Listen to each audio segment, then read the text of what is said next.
Today, I want to talk about 7 ways to save hundreds of dollars a month.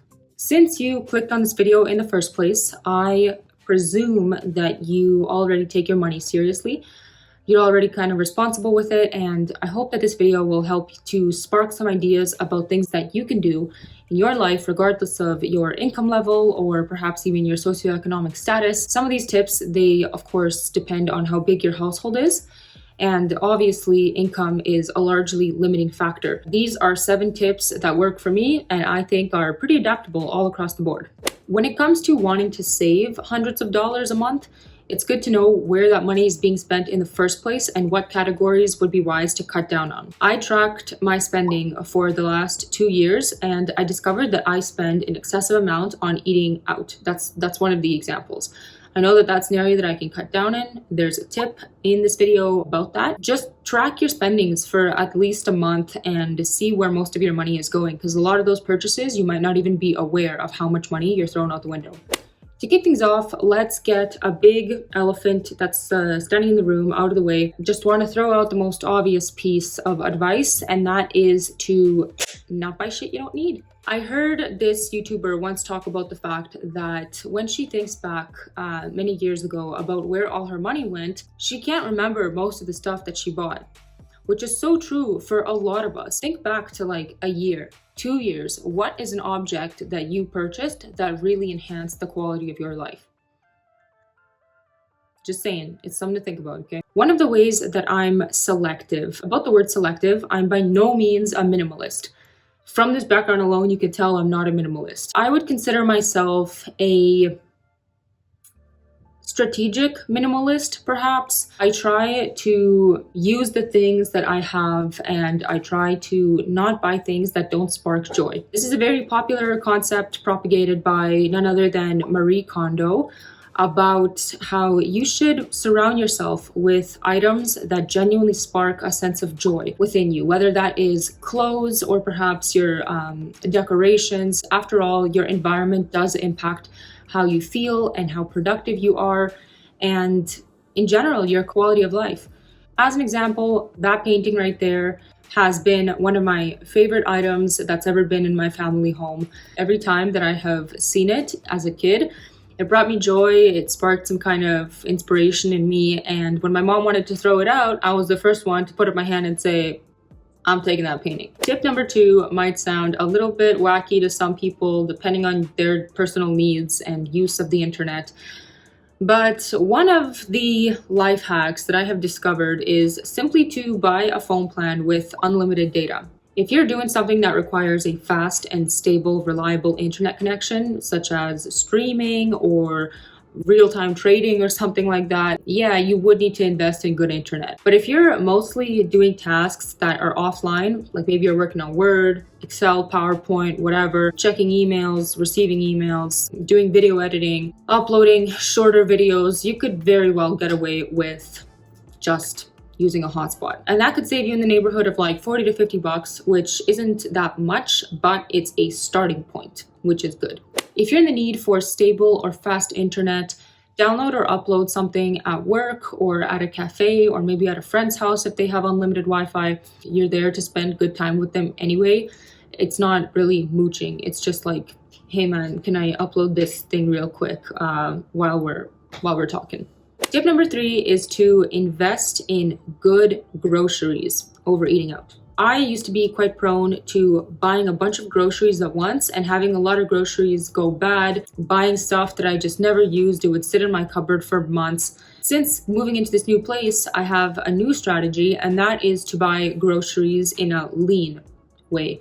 So I only buy groceries that I know are going to last me for about a week. They're going to be fresh, they're going to be good, I'm going to really enjoy eating them, I'm going to look forward to eating them. Even though good groceries could definitely get pricey, and especially healthy food items can get really pricey too, in the long term, it's still better for your body. It's going to keep you satiated for longer, and it will even reduce cravings. You can also find healthier alternatives to cravings, which essentially will add up to near or less the price that you're currently paying. But in the long term, it's going to be better for your body and mental health and your wallet, because you're just going to be less prone to going through the drive-through since your body is being fueled well. Tip number 4 relates mainly to my beautiful ladies, and that is to invest in fewer temporary beauty treatments.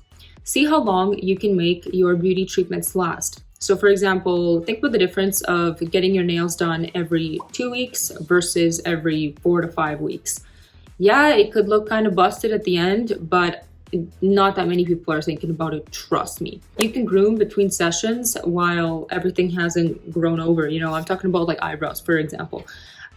Let's say that you get your eyebrows done every 2 or 3 weeks. Maybe you can skip one of the times that you get it done because you kind of clean it up midway through. Just clean it up a bit before you have to go in for your next treatment, and you would have saved like $20 right there. Tip number 5 is to cancel your gym membership if you don't use the gym consistently, or if you don't go as consistently as you would like, and find something that you really genuinely enjoy.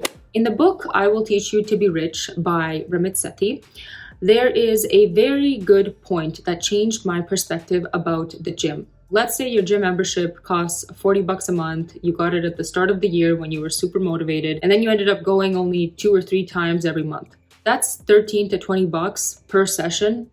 At that rate, you might as well sign up for an activity that's genuinely gonna whip you into shape, because there are a lot of fitness classes that are around at that price point, which would just be a better use of your money. When it comes to fitness, we're talking about investing in your body for the long term and about the value that you're getting for every dollar spent. Tip number 6 is to use your appliances less. Since I started buying groceries that are tasty on their own and that don't require to be heated up, they're more paleo friendly, I have significantly reduced how much I use my stove and my microwave.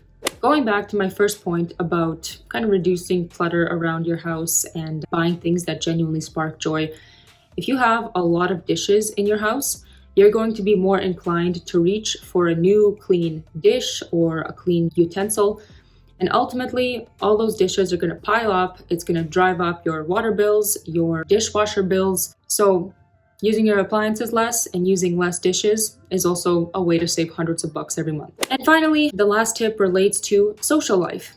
Find alternatives that are free or cheap with your friends. There are plenty of creative and fun things to do at home on a Friday or Saturday night. Maybe you could invite everybody over for a potluck. You could ask everybody to bring a board game that they enjoy, and everyone will get to experience a new board game and have fun for relatively cheap. If you feel like doing something recreational, like maybe going to the pool or going skiing, oftentimes these recreational facilities will have deals for the last 2 hours.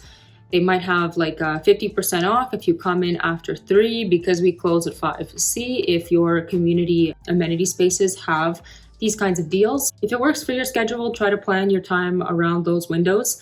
And I think everybody will appreciate doing the same fun activity at a lower price. If you like going out to concerts or events, Facebook has a bunch of groups and a bunch of events that are often free or cheap. This could include festivals, farmers markets, conventions, society meetups, meetup groups. There are a bunch of Facebook groups out there. Just get on them and explore what's in your city.